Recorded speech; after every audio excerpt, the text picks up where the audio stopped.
অধ্যাপক বাপি সোরেন আমাদের সঙ্গে তিনি রয়েছেন এবং ঝাড়গ্রামের তিনি প্রার্থী। বাপিবাবু, আপনাকে স্বাগত। আইএসএফ এর প্রার্থী হয়েছেন, আপনাকে শুভেচ্ছা জানাই। এই লড়াইকে কিভাবে দেখছেন?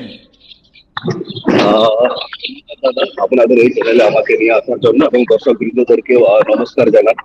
এই লড়াই আমাদের একটি সিস্টেমের বিরুদ্ধে লড়াই। দীর্ঘকাল ধরে যে রাজনৈতিক অব্যবস্থা চলে এসেছিল তার বিরুদ্ধে একটা পরিবর্তনের এই লড়াই আমরা শুরু করেছি। নিজে একজন অধ্যাপক, এর আগে কখনো রাজনীতির মঞ্চে এইভাবে সরাসরি নেমেছিলেন?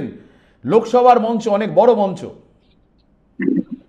সরাসরি আমরা রাজনীতির ময়দানে নামলো। আমরা দীর্ঘকাল ছোটবেলা থেকে আমি সমাজসেবার সঙ্গে যুক্ত, সেটা আমাদের পারিবারিক পরম্পরা। কিন্তু আমাদের এই সমাজ ব্যবস্থা যদি আমরা পরিবর্তন আনতে পারি, সেটা একমাত্র আমাদের সাংসদ, সেই বিধানসভা বা লোকসভায় বলতে পারি। তো এই লড়াই আমাদের এই জন্য আমরা এই রাজনৈতিক ময়দানে নেমে শুরু করেছি। বাপিবাবু, এই যে সমাজ পরিবর্তনের লড়াই করার জন্য আইএসএফ এলেন, লড়াই করছেন, আপনি নিজে একজন অধ্যাপক। ঝাড়গ্রামেও এবার টান উত্তেজনা। কুনার হেমব্রমকে টিকিট দেওয়া হয়নি বিজেপির পক্ষ থেকে, অন্যদিকে তৃণমূলও তাদের প্রার্থী তালিকা ঘোষণা করেছে। লড়াইটা মূলত কার সঙ্গে হবে আপনার, বিজেপি না তৃণমূল? কাকে 1 এবং 2 রাখছেন? লড়াইয়ের ময়দানে একটা কথিত কথা আছে যে ছোট চোখে দেখতে নেই, সেই কেন্দ্রীয় দল হোক বা রাজ্য দল হোক, আমরা লড়াইয়ে নেমেছি। আমরা আমাদের আত্মবিশ্বাস আছে, আমাদের সাথে জনগণ আছে এবং আমরা জনগণের কথা তুলে ধরছি।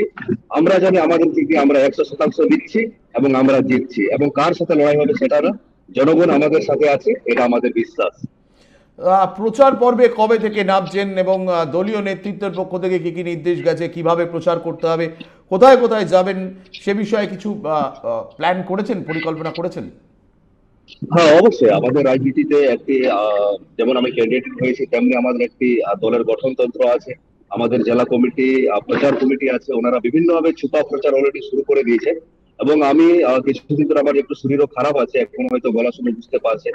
আমি চেষ্টা করছি আগামী 2-1 দিনের মধ্যে থেকেই একদম গ্রাম স্তরে, আমাদের 7টা বিধানসভা পড়ছে, আমরা প্রান্তিক এলাকায়, যেহেতু জঙ্গলমহল, এখানে আমাদের সোশ্যাল মিডিয়া টিভির চেয়েও আমাদের লিফলেট এবং গ্রামে গ্রামে যে আগেকার যে লোক কথার মাধ্যমে যে প্রচার হতো, আমরা সেইভাবে চেষ্টা করছি, শুরু করে দিয়েছি।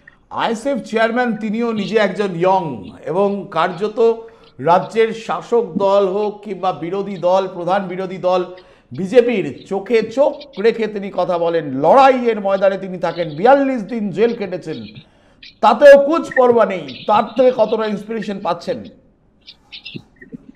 অবশ্যই আমাদের দলের আমাদের রাজ্য সমস্ত পদাধিকারীগণ তথা আমাদের চেয়ারম্যান নওশাদ সিদ্দিকী সাহেব, ওনাকে অসংখ্য ধন্যবাদ জানাবো। কেন কি আমি এটাও বলবো, আপনারা জানেন যে আমাদের দেশের যে গড় বয়স হচ্ছে প্রায় 35 বছর বা 37 বছর, কিন্তু আমাদের সাংসদ সবচেয়ে বুড়ো, যেটা আমরা দেখেছি প্রায় 59 বছর আমরা দেখেছি।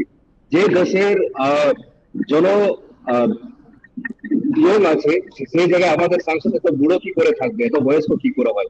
সেই জন্য এই যে আমাদের তরুণ তুর্কিদেরকে সুযোগ দিয়েছেন, সেখানে অভিজ্ঞতার মিশেল এবং আমাদের তরুণ তুর্কিদের যে আমাদের কাজের জোশ, এই জোশ নিয়ে আমরা একদিন আমাদের জয় করবো এবং আমাদের দেশ তথা আমাদের রাজ্যকে আমরা সামনের সারিতে অবশ্যই নিয়ে যাব। আপনার লড়াইকে অনেক কুর্নিশ জানাচ্ছি, আগাম কুর্নিশ জানাচ্ছি আপনার লড়াইকে। আপনি লড়াই করুন এবং নতুন একটা ভোর ঝাড়গ্রামে দেখা যাবে, এমনটাই আপনার কথাতেই উঠে আলো। এবং সেই ভোরের অপেক্ষায় হয়তো ঝাড়গ্রামের মানুষ, কারণ ঝাড়গ্রাম ইতিমধ্যেই তৃণমূলকে টেস্ট করেছে, বিজেপিকেও এর আগে সিপিআইএমকে টেস্ট করেছে। নতুনভাবে যদি আপনি সেখানে বলা যেতে পারে জয় তুলে আনতে পারেন, সেটাও একটা ইতিহাস তৈরি হবে। আপনাকে আগাম শুভেচ্ছা রইল সেই লড়াইয়ের জন্য।